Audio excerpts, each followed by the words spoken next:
प्यारे प्यारे अजीज़ दोस्तों, अस्सलामु अलैकुम वरहमतुल्लाहि वबरकातुहू। कैसे हैं आप लोग? उम्मीद करते हैं खैर व आफ़ियत से होंगे। अल्लाह तबारक व तआला आपको खुश रखे, शाद रखे, आबाद रखे। प्यारे दोस्तों, आज की इस वीडियो में आप हजरात को सुनाने वाले हैं सूरह रहमान, आयतुल कुर्सी, चार कुल शरीफ पढ़ने और सुनने के फ़ायदे। प्यारे दोस्तों, सूरह रहमान पढ़ने और सुनने के बेशुमार फ़ायदे हैं, बेशुमार इनकी फजीलतें हैं। उसी के साथ साथ आयतुल कुर्सी, चार कुल शरीफ पढ़ने की भी बेशुमार फजीलतें हैं। अगर आप हजरात पढ़ना नहीं जानते हैं तो सिर्फ सुन लिया करें, क्योंकि अल्लाह तबारक व तआला जितना सवाब कुरान मजीद पढ़ने में अता फरमाता है, उतना ही सवाब कुरान मजीद सुनने में भी अता फरमाता है। प्यारे दोस्तों, अगर आपके घर में गुर्बत है, तंगदस्ती है, मुहताजी है, आप बहुत ही ज़्यादा परेशान रहते हैं, आपके घर में बरकत ही नहीं होती है, आप कितनी ही मेहनत कर लें या फिर किसी ने आपके ऊपर काला जादू करा दिया है, जिन्नाती असर, किसी भी परेशानी में आप मुब्तला हैं, तो आप बिल्कुल भी परेशान ना हो। अल्लाह रब्बुल इज़्ज़त आपकी परेशानियों को दूर फरमा देगा। प्यारे दोस्तों, आज की इस वीडियो में आप लोग आखिर तक ज़रूर सुने, यानी कि अभी हम आप हजरात को सूरह रहमान की फजीलत बयान करते हैं, आप लोग ध्यान से सुनिएगा। हज़रत अलीउल मुर्तज़ा करमल्लाहु तआला वजहुल करीम से रिवायत है, नबी करम सल्लल्लाहु तआला अलैहि वालिहि वसल्लम ने इरशाद फरमाया,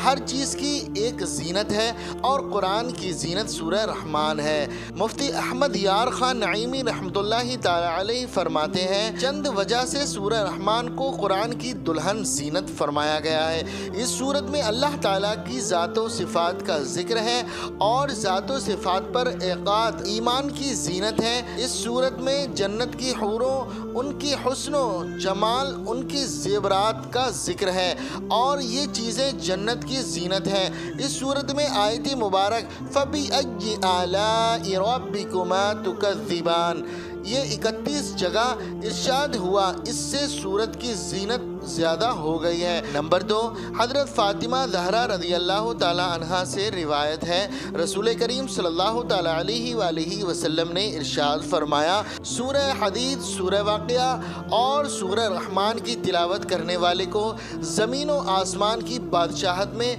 जन्नतुल फिरदौस का मकीन पुकारा जाता है। तो प्यारे दोस्तों, आप इससे अंदाज़ा लगा सकते हैं कि सूरह रहमान को कुरान मजीद की दुल्हन भी कहते हैं। प्यारे दोस्तों, मैं आप लोगों से गुजारिश करता हूँ, आप लोग पढ़ लिया करें, सुन लिया करें। अल्लाह तबारक व तआला की बारगाह में दुआ है, अल्लाह रब्बुल इज़्ज़त हमें और आपको ज़्यादा से ज़्यादा नमाज़ों की पाबंदी करने की तौफ़ीक़ अता फ़रमाए, हमारे रिस्क में, कारोबार में बेशुमार बरकतें, रहमतें नाज़िल फरमाए। जो भाई बहन इस वीडियो को देख रहे हैं, सुन रहे हैं, अल्लाह तबारक व तआला सूरह रहमान की बरकत से तमाम लोगों की नेक जायज़ दुआओं को कबूल फरमाए, उनके रिस्क में, कारोबार में बेशुमार बरकतें, रहमतें नाज़िल फरमाए। जिन लोगों ने कमेंट के ज़रिए दुआओं के लिए कहा है, अल्लाह तबारक व तआला उन तमाम लोगों की नेक जायज़ दुआओं को कबूल फरमाए, उनके रिस्क में, कारोबार में बेशुमार बरकतें, रहमतें नाज़िल फरमाए। आमीन या रब्बल आलमीन। प्यारे दोस्तों, आप लोग भी कमेंट बॉक्स में मोहब्बत के साथ आमीन ज़रूर लिख दें और अपनी ज़बान से भी आमीन ज़रूर कह दें। क्या मालूम अल्लाह रब्बुल इज़्ज़त ने किसी एक के आमीन को भी कबूल फरमा लिया तो यकीन जाने दोस्तों, बेड़ा पार हो जाएगा। तो आइए दोस्तों, अब हम आप हजरात को सुना देते हैं आयतुल कुर्सी, चार कुल शरीफ और सूरह रहमान। बिस्मिल्लाहिर्रहमानिर्रहीम। अल्लाहु ला इलाहा इल्ला हुवल हय्युल क़य्यूम, ला तअख़ुज़ुहु सिनतुन वला नौम, लहू मा फ़िस समावाति व मा फ़िल अर्ज़, मन ज़ल्लज़ी यशफ़अु इंदहु इल्ला बिइज़्निहि, यअलमु मा बैन अयदीहिम व मा खल्फ़हुम, वला युहीतून बिशैइन मिन इल्मिहि इल्ला बिमा शाअ, वसिअ कुर्सिय्युहु अस्समावाति वल अर्ज़, वला यऊदुहु हिफ़्ज़ुहुमा व हुवल अलिय्युल अज़ीम। बिस्मिल्लाहिर्रहमानिर्रहीम। क़ुल या अय्युहल काफ़िरून ला أعبد ما تعبدون ولا أنتم عابدون ما أعبد ولا أنا عابد ما عبدتم ولا أنتم عابدون ما أعبد لكم دينكم ولي دين. بسم الله الرحمن الرحيم. قل هو الله أحد الله الصمد لم يلد ولم يولد ولم يكن له كفوا أحد. بسم الله الرحمن الرحيم. قل أعوذ برب الفلق من شر ما خلق ومن شر غاسق إذا وقب ومن شر النفاثات في العقد ومن شر حاسد إذا حسد. بسم الله الرحمن الرحيم. قل أعوذ برب الناس ملك الناس إله الناس من شر الوسواس الخناس الذي يوسوس في صدور الناس من الجنة والناس. بسم الله الرحمن الرحيم. الرحمن علم القرآن خلق الإنسان علمه البيان. الشمس والقمر بحسبان والنجم والشجر يسجدان والسماء رفعها ووضع الميزان ألا تطغوا في الميزان وأقيموا الوزن بالقسط ولا تخسروا الميزان. والأرض وضعها للأنام فيها فاكهة والنخل ذات الأكمام والحب ذو العصف والريحان فبأي آلاء ربكما تكذبان. خلق الإنسان من صلصال كالفخار وخلق الجان من مارج من نار فبأي آلاء ربكما تكذبان. رب المشرقين ورب المغربين فبأي آلاء ربكما تكذبان. مرج البحرين يلتقيان بينهما برزخ لا يبغيان فبأي آلاء ربكما تكذبان. يخرج منهما اللؤلؤ والمرجان فبأي آلاء ربكما تكذبان. وله الجوار المنشآت في البحر كالأعلام فبأي آلاء ربكما تكذبان. كل من عليها فان ويبقى وجه ربك ذو الجلال والإكرام فبأي آلاء ربكما تكذبان.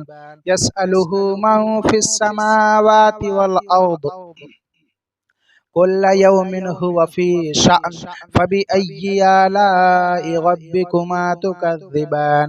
سنفرغ لكم أيها الثقلان فبأي آلاء ربكما تكذبان.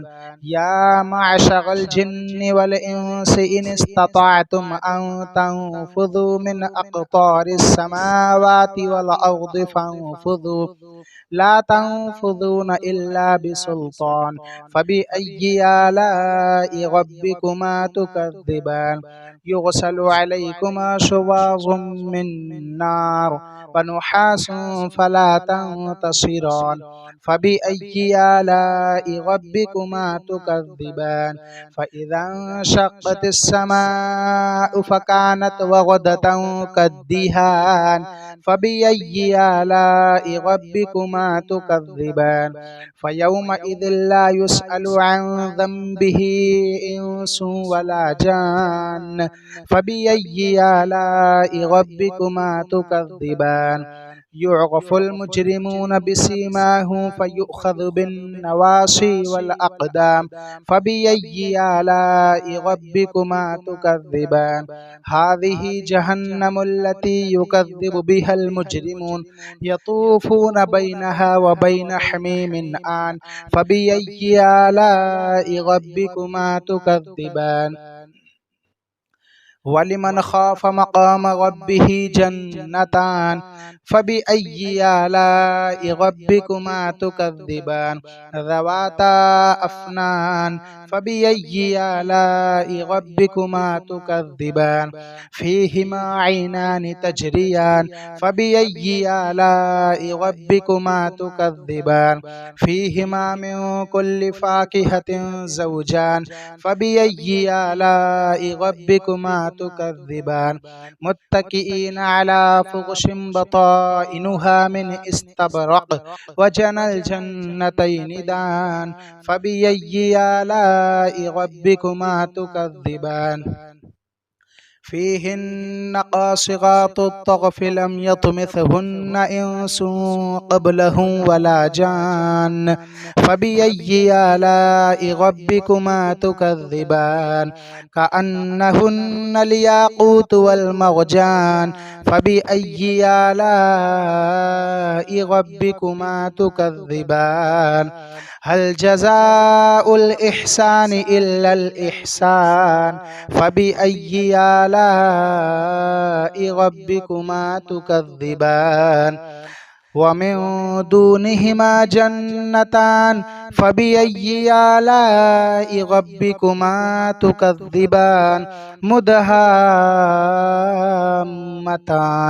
فبأي آلاء ربكما تكذبان فيهما عينان نضاختان فبأي آلاء ربكما تكذبان فيهما فاكهة ونخل ورمان فبأي آلاء ربكما تكذبان فيهن خيرات حسان فبأي آلاء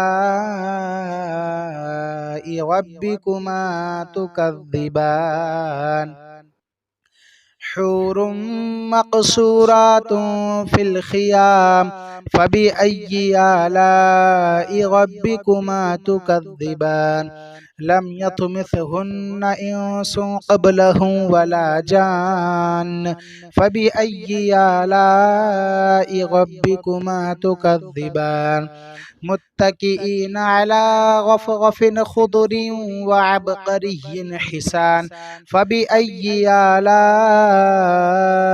ربكما تكذبان تبارك اسم ربك ذي الجلال والإكرام بسم الله الرحمن الرحيم الله لا إله إلا هو الحي القيوم لا تأخذه سنة ولا نوم له ما في السماوات وما في الأرض من ذا الذي يشفع عنده إلا بإذنه يعلم ما بين أيديهم وما خلفهم ولا يحيطون بشيء من علمه إلا بما شاء وسع كرسيه السماوات والأرض ولا يؤوده حفظهما وهو العلي العظيم بسم الله الرحمن الرحيم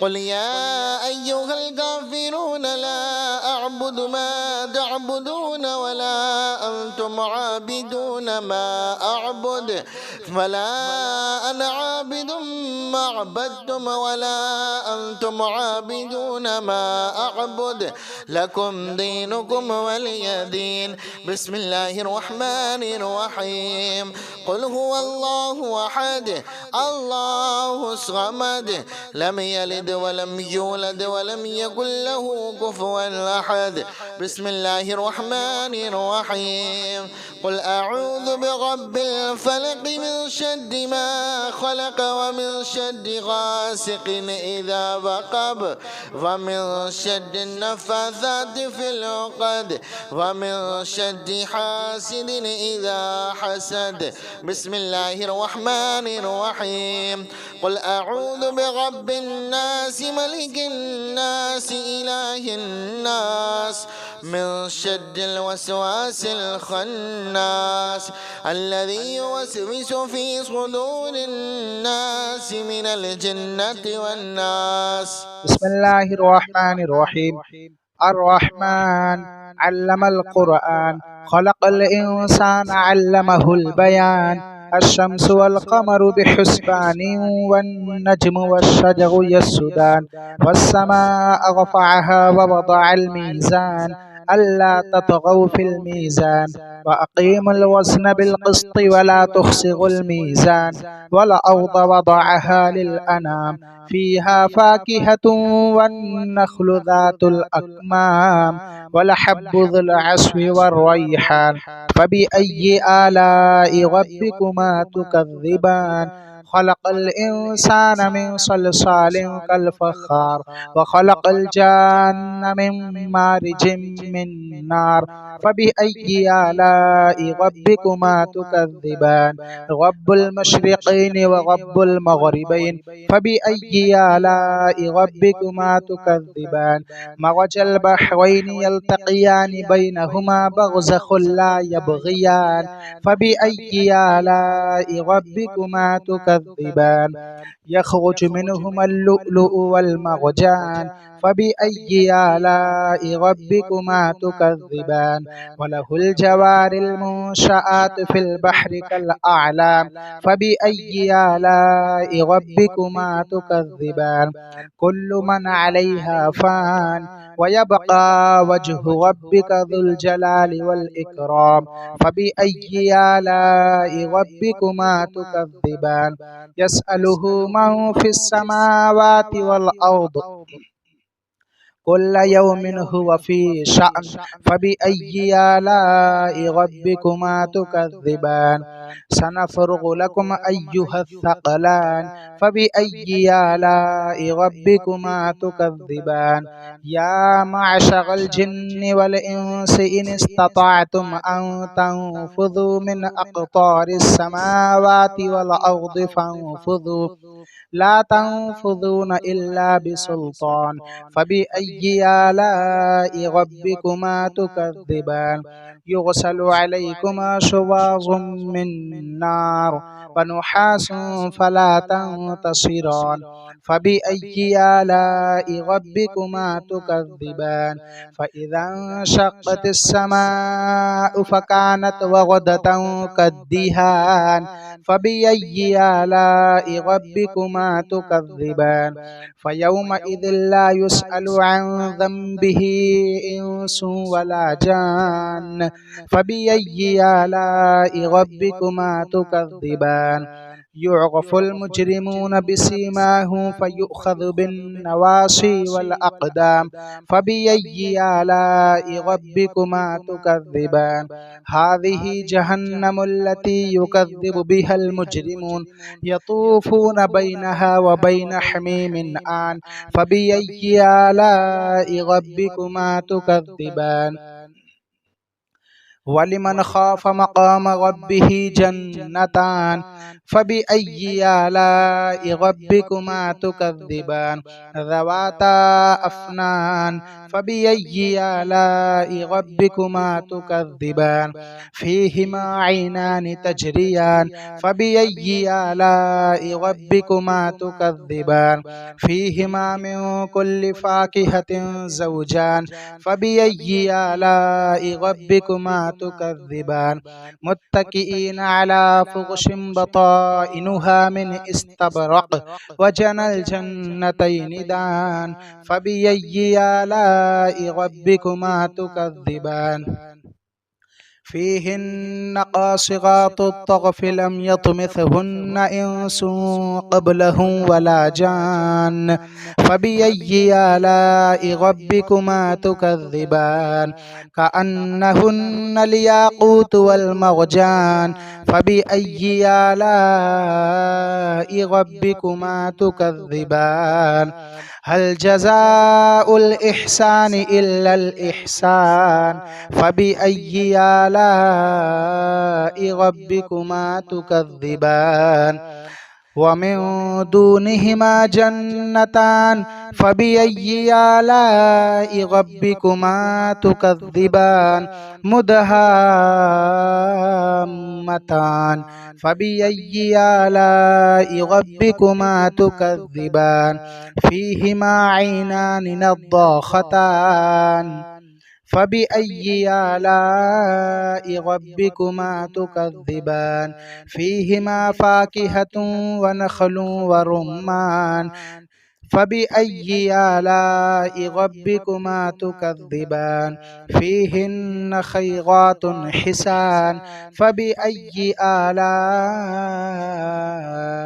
ربكما تكذبان حور مقصورات في الخيام فبأي آلاء ربكما تكذبان لم يطمثهن إنس قبلهم ولا جان فبأي آلاء ربكما تكذبان متكئين على رفرف خضر وعبقري حسان فبأي آلاء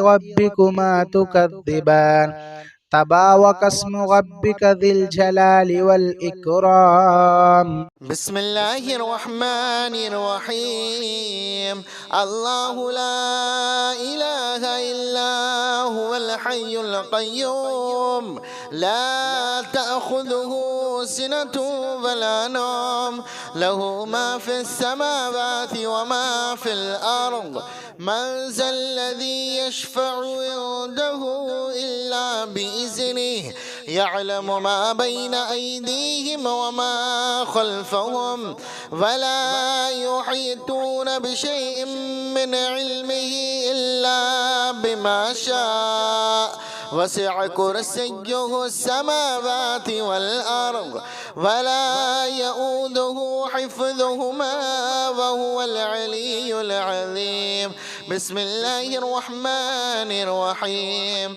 قل يا أيها الكافرون لا أعبد ما تعبدون ولا أنتم عابدون ما أعبد ولا أنا عابد ما عبدتم ولا أنتم عابدون ما أعبد لكم دينكم ولي دين بسم الله الرحمن الرحيم قل هو الله أحد الله الصمد لم يلد ولم يولد ولم يكن له كفوا أحد بسم الله الرحمن الرحيم قل أعوذ برب الفلق من شر ما خلق ومن شر غاسق إذا وقب ومن شر النفاثات في العقد ومن شر حاسد إذا حسد بسم الله الرحمن الرحيم قل أعوذ برب الناس ملك الناس إله الناس من شر الوسواس الخناس الذي يوسوس في صدور الناس من الجنة والناس بسم الله الرحمن الرحيم الرحمن علم القرآن خلق الإنسان علمه البيان الشمس والقمر بحسبان والنجم والشجر يسجدان والسماء رفعها ووضع الميزان ألا تطغوا في الميزان وأقيموا الوزن بالقسط ولا تخسروا الميزان والأرض وضعها للأنام فيها فاكهة والنخل ذات الأكمام والحب ذو العصف والريحان فبأي آلاء ربكما تكذبان خلق الإنسان من صلصال كالفخار وخلق الجان من مارج من نار فبأي آلاء ربكما تكذبان رب المشرقين ورب المغربين فبأي آلاء ربكما تكذبان مرج البحرين يلتقيان بينهما برزخ لا يبغيان فبأي آلاء ربكما تكذبان تكذبان يخرج منهما اللؤلؤ والمرجان فبأي آلاء ربكما تكذبان وله الجوار المنشآت في البحر كالأعلام فبأي آلاء ربكما تكذبان كل من عليها فان ويبقى وجه ربك ذو الجلال والإكرام فبأي آلاء ربكما تكذبان يسأله من في السماوات والأرض كل يوم هو في شأن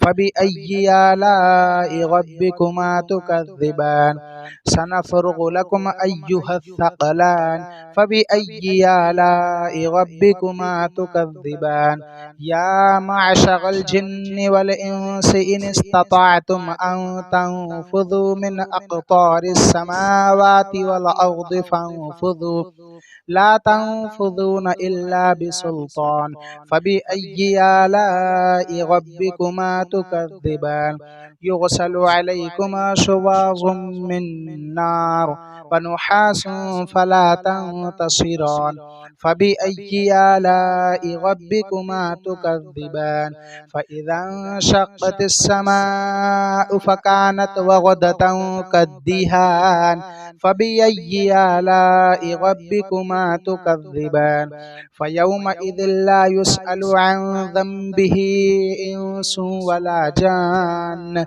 فبأي آلاء ربكما تكذبان يعرف المجرمون بسيماهم فيؤخذ بالنواصي والأقدام فبأي آلاء ربكما تكذبان هذه جهنم التي يكذب بها المجرمون يطوفون بينها وبين حميم آن فبأي آلاء ربكما تكذبان ولمن خاف مقام ربه جنتان فبأي آلاء ربكما تكذبان ذواتا أفنان فبأي آلاء ربكما تكذبان فيهما عينان تجريان فبأي آلاء ربكما تكذبان فيهما من كل فاكهة زوجان فبأي آلاء ربكما تكذبان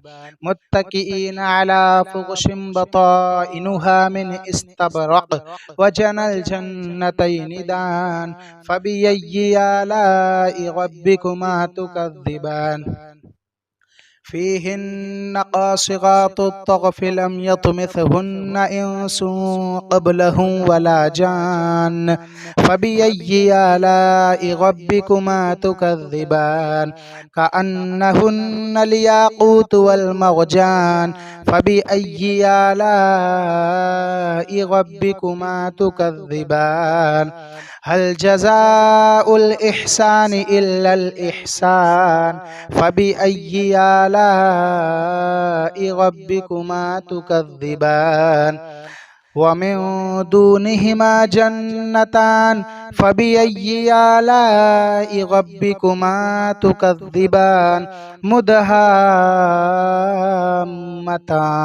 فبأي آلاء ربكما تكذبان فيهما عينان نضاختان فبأي آلاء ربكما تكذبان فيهما فاكهة ونخل ورمان فبأي آلاء ربكما تكذبان فيهن خيرات حسان فبأي آلاء ربكما تكذبان حور مقصورات في الخيام فبأي آلاء ربكما تكذبان لم يطمثهن إنس قبلهم ولا جان فبأي آلاء ربكما تكذبان متكئين على رفرف خضر وعبقري حسان فبأي آلاء ربكما تكذبان تبارك اسم ربك ذي الجلال والإكرام. بسم الله الرحمن الرحيم. الله لا إله إلا هو الحي القيوم لا تأخذه سنة ولا نوم له ما في السماوات وما في الأرض من ذا الذي يشفع عنده إلا بإذنه يعلم ما بين أيديهم وما خلفهم ولا يحيطون بشيء من علمه إلا بما شاء وسع كرسيه السماوات والأرض ولا يؤوده حفظهما وهو العلي العظيم. بسم الله الرحمن الرحيم. قل يا أيها الكافرون لا أعبد ما تعبدون ولا أنتم عابدون ما أعبد ولا أنا عابد ما عبدتم ولا أنتم عابدون ما أعبد لكم دينكم ولي دين. بسم الله الرحمن الرحيم. قل هو الله أحد الله الصمد لم يلد ولم يولد ولم يكن له كفوا أحد. بسم الله الرحمن الرحيم. قل أعوذ برب الفلق من شر ما خلق ومن شر غاسق إذا وقب ومن شر النفاثات في العقد ومن شر حاسد إذا حسد. بسم الله الرحمن الرحيم. قل أعوذ برب الناس ملك الناس إله الناس من شر الوسواس الخناس الذي يوسوس في صدور الناس من الجنة والناس. بسم الله الرحمن الرحيم. الرحمن علم القرآن خلق الإنسان علمه البيان الشمس والقمر بحسبان والنجم والشجر يسجدان والسماء رفعها ووضع الميزان ألا تطغوا في الميزان وأقيموا الوزن بالقسط ولا تخسروا الميزان والأرض وضعها للأنام فيها فاكهة والنخل ذات الأكمام والحب ذو العصف والريحان فبأي آلاء ربكما تكذبان. خلق الإنسان من صلصال كالفخار وخلق الجان من مارج من نار فبأي آلاء ربكما تكذبان. رب المشرقين ورب المغربين فبأي آلاء ربكما تكذبان. مرج البحرين يلتقيان بينهما برزخ لا يبغيان فبأي آلاء ربكما تكذبان. يخرج منهما اللؤلؤ والمرجان فبأي آلاء ربكما تكذبان. وله الجوار المنشآت في البحر كالأعلام فبأي آلاء ربكما تكذبان. كل من عليها فان ويبقى وجه ربك ذو الجلال والإكرام فبأي آلاء ربكما تكذبان. يسأله من في السماوات والأرض كل يوم هو في شأن فبأي آلاء ربكما تكذبان. سنفرغ لكم أيها الثقلان فبأي آلاء ربكما تكذبان. يا معشر الجن والإنس إن استطعتم أن تنفذوا من أقطار السماوات والأرض فانفذوا لا تنفذون إلا بسلطان فبأي آلاء ربكما تكذبان. يرسل عليكما شواظ من نار ونحاس فلا تنتصران فبأي آلاء ربكما تكذبان فإذا انشقت السماء فكانت وردة كالدهان فبأي آلاء ربكما تكذبان فيومئذ لا يسأل عن ذنبه إنس ولا جان فبأي آلاء ربكما تكذبان يعرف المجرمون بسيماهم فيؤخذ بالنواصي والأقدام فبأي آلاء ربكما تكذبان هذه جهنم التي يكذب بها المجرمون يطوفون بينها وبين حميم آن فبأي آلاء ربكما تكذبان ولمن خاف مقام ربه جنتان فبأي آلاء ربكما تكذبان ذواتا أفنان فبأي آلاء ربكما تكذبان فيهما عينان تجريان فبأي آلاء ربكما تكذبان فيهما من كل فاكهة زوجان فبأي آلاء ربكما تكذبان متكئين على فرش بطائنها من استبرق وجنى الجنتين دان فبأي آلاء ربكما تكذبان فيهن قاصرات الطرف لم يطمثهن إنس قبلهم ولا جان فبأي آلاء ربكما تكذبان كأنهن الياقوت والمرجان فبأي آلاء ربكما تكذبان هل جزاء الإحسان إلا الإحسان فبأي آلاء ربكما تكذبان ومن دونهما جنتان فبأي آلاء ربكما تكذبان مدهامتان فبأي آلاء ربكما تكذبان فيهما عينان نضاختان فبأي آلاء ربكما تكذبان فيهما فاكهة ونخل ورمان فبأي آلاء ربكما تكذبان فيهن خيرات حسان فبأي آلاء ربكما تكذبان حور مقصورات في الخيام فبأي آلاء ربكما تكذبان لم يطمثهن إنس قبلهم ولا جان فبأي آلاء ربكما تكذبان متكئين على رفرف خضر وعبقري حسان فبأي آلاء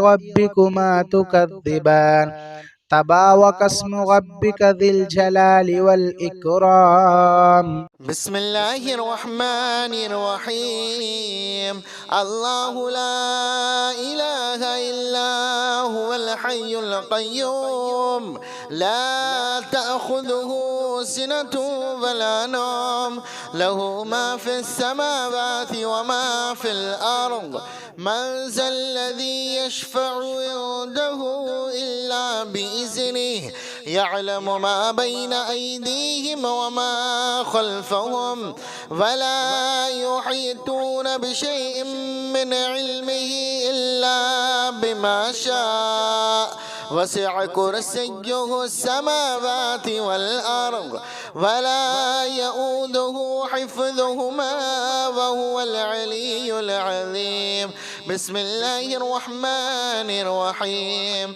قل يا أيها الكافرون لا أعبد ما تعبدون ولا أنتم عابدون ما أعبد ولا أنا عابد ما عبدتم ولا أنتم عابدون ما أعبد لكم دينكم ولي دين بسم الله الرحمن الرحيم قل هو الله أحد الله الصمد لم يلد ولم يولد ولم يكن له كفوا أحد بسم الله الرحمن الرحيم قل أعوذ برب الفلق من شر ما خلق ومن شر غاسق إذا وقب ومن شر النفاثات في العقد ومن شر حاسد إذا حسد بسم الله الرحمن الرحيم قل أعوذ برب الناس ملك الناس إله الناس من شر الوسواس الخناس الذي يوسوس في صدور الناس من الجنة والناس بسم الله الرحمن الرحيم الرحمن علم القرآن خلق الإنسان علمه البيان الشمس والقمر بحسبان والنجم والشجر يسجدان والسماء رفعها ووضع الميزان ألا تطغوا في الميزان وأقيموا الوزن بالقسط ولا تخسروا الميزان والأرض وضعها للأنام فيها فاكهة والنخل ذات الأكمام والحب ذو العصف والريحان فبأي آلاء ربكما تكذبان خلق الإنسان من صلصال كالفخار وخلق الجان من مارج من نار فبأي آلاء ربكما تكذبان رب المشرقين ورب المغربين فبأي آلاء ربكما تكذبان مرج البحرين يلتقيان بينهما برزخ لا يبغيان فبأي آلاء ربكما تكذبان يخرج منهما اللؤلؤ والمرجان فبأي آلاء ربكما تكذبان وله الجوار المنشآت في البحر كالأعلام فبأي آلاء ربكما تكذبان كل من عليها فان ويبقى وجه ربك ذو الجلال والإكرام فبأي آلاء ربكما تكذبان يسأله من في السماوات والأرض كل يوم هو في شأن فبأي آلاء ربكما تكذبان سنفرغ لكم أيها الثقلان فبأي آلاء ربكما تكذبان يا معشر الجن والإنس إن استطعتم أن تنفذوا من أقطار السماوات والأرض فانفذوا لا تنفذون إلا بسلطان فبأي آلاء ربكما تكذبان يرسل عليكما شواظ من نار ونحاس فلا تنتصران فبأي آلاء ربكما تكذبان فإذا انشقت السماء فكانت وردة كالدهان فبأي آلاء ربكما تكذبان فيومئذ لا يسأل عن ذنبه إنس ولا جان فبأي آلاء ربكما تكذبان يعرف المجرمون بسيماهم فيؤخذ بالنواصي والأقدام فبأي آلاء ربكما تكذبان هذه جهنم التي يكذب بها المجرمون يطوفون بينها وبين حميم آن فبأي آلاء ربكما تكذبان ولمن خاف مقام ربه جنتان فبأي آلاء ربكما تكذبان ذواتا أفنان فبأي آلاء ربكما تكذبان فيهما عينان تجريان فبأي آلاء ربكما تكذبان فيهما من كل فاكهة زوجان فبأي آلاء ربكما تكذبان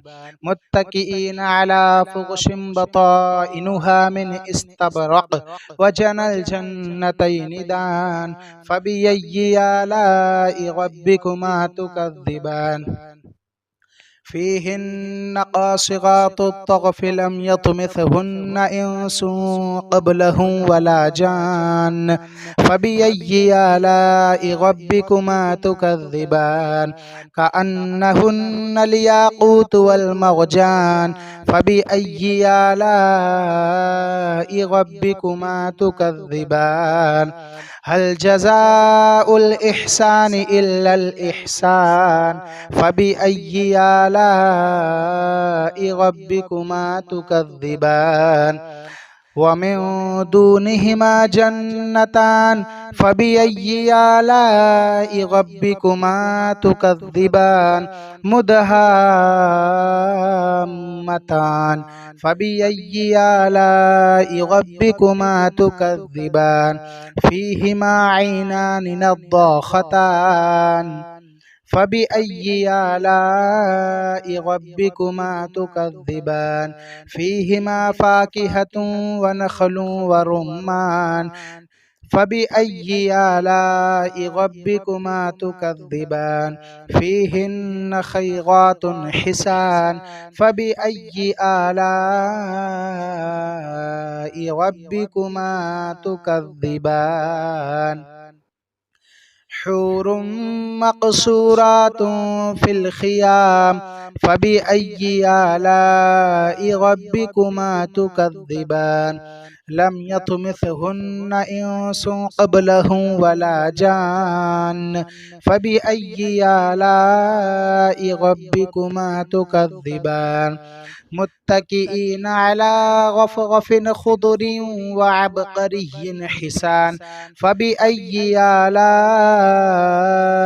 ربكما تكذبان تبارك اسم ربك ذي الجلال والإكرام بسم الله الرحمن الرحيم الله لا إله إلا هو الحي القيوم لا تأخذه سنة ولا نوم له ما في السماوات وما في الأرض من ذا الذي يشفع عنده إلا بإذنه يعلم ما بين أيديهم وما خلفهم ولا يحيطون بشيء من علمه إلا بما شاء وسع كرسيه السماوات والأرض ولا يؤوده حفظهما وهو العلي العظيم بسم الله الرحمن الرحيم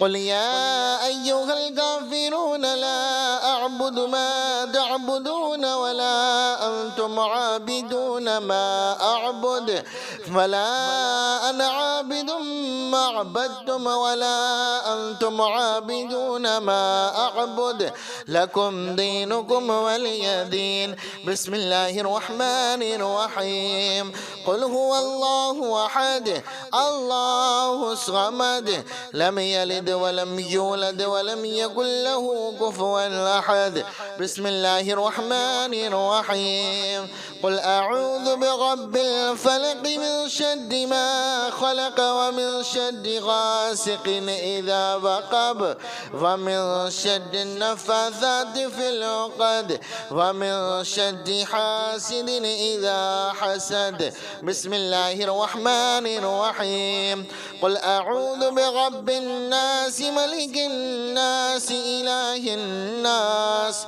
من شر الوسواس الخناس الذي يوسوس في صدور الناس من الجنة والناس. بسم الله الرحمن الرحيم. الرحمن علم القرآن، خلق الإنسان علمه البيان. الشمس والقمر بحسبان، والنجم والشجر يسجدان.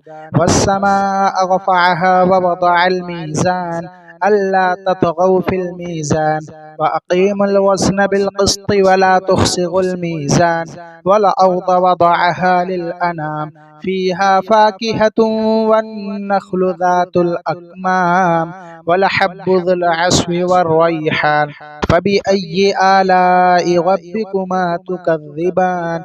خلق الإنسان من صلصال كالفخار، وخلق الجان من مارج من نار. فبأي آلاء ربكما تكذبان؟ رب المشرقين ورب المغربين، فبأي آلاء ربكما تكذبان؟ مرج البحرين يلتقيان، بينهما برزخ لا يبغيان. فبأي آلاء ربكما تكذبان؟ يخرج منهما اللؤلؤ والمرجان. فبأي آلاء ربكما تكذبان؟ وله الجوار المنشآت في البحر كالأعلام. فبأي آلاء ربكما تكذبان؟ كل من عليها فان، ويبقى وجه ربك ذو الجلال والإكرام. فبأي آلاء ربكما تكذبان؟ يسأله من في السماوات والأرض، كل يوم هو في شأن. فبأي آلاء ربكما تكذبان؟ سنفرغ لكم أيها الثقلان. فبأي آلاء ربكما تكذبان؟ يا معشر الجن والإنس إن استطعتم أن تنفذوا من أقطار السماوات والأرض فانفذوا، لا تنفذون إلا بسلطان. فبأي آلاء ربكما تكذبان؟ يرسل عليكما شواظ من نار، ونحاس فلا تنتصران. فبأي آلاء ربكما تكذبان؟ فإذا انشقت السماء فكانت وردة كالدهان. فبأي آلاء ربكما تكذبان؟ فيومئذ لا يسأل عن ذنبه إنس ولا جان. فبأي آلاء ربكما تكذبان؟ يعرف المجرمون بسيماهم فيؤخذ بالنواصي والأقدام. فبأي آلاء ربكما تكذبان؟ هذه جهنم التي يكذب بها المجرمون، يطوفون بينها وبين حميم آن. فبأي آلاء ربكما تكذبان؟ ولمن خاف مقام ربه جنتان. فبأي آلاء ربكما تكذبان؟ ذواتا أفنان. فبأي آلاء ربكما تكذبان؟ فيهما عينان تجريان. فبأي آلاء ربكما تكذبان؟ فيهما من كل فاكهة زوجان. فبأي آلاء ربكما تكذبان؟ متكئين على فرش بطائنها من استبرق، وجنى الجنتين دان. فبأي آلاء ربكما تكذبان؟ فيهن قاصرات الطرف لم يطمثهن إنس قبلهم ولا جان. فبأي آلاء ربكما تكذبان؟ كأنهن الياقوت والمرجان. فبأي آلاء ربكما تكذبان؟ هل جزاء الإحسان إلا الإحسان؟ فبأي آلاء ربكما تكذبان؟ ومن دونهما جنتان فبأي آلاء ربكما تكذبان مدهامتان فبأي آلاء ربكما تكذبان فيهما عينان نضاختان فبأي آلاء ربكما تكذبان فيهما فاكهة ونخل ورمان فبأي آلاء ربكما تكذبان فيهن خيرات حسان فبأي آلاء ربكما تكذبان حور مقصورات في الخيام فبأي آلاء ربكما تكذبان لم يطمثهن إنس قبلهم ولا جان فبأي آلاء ربكما تكذبان متكئين على رفرف خضر وعبقري حسان فبأي آلاء ربكما تكذبان تبارك اسم ربك ذي الجلال والإكرام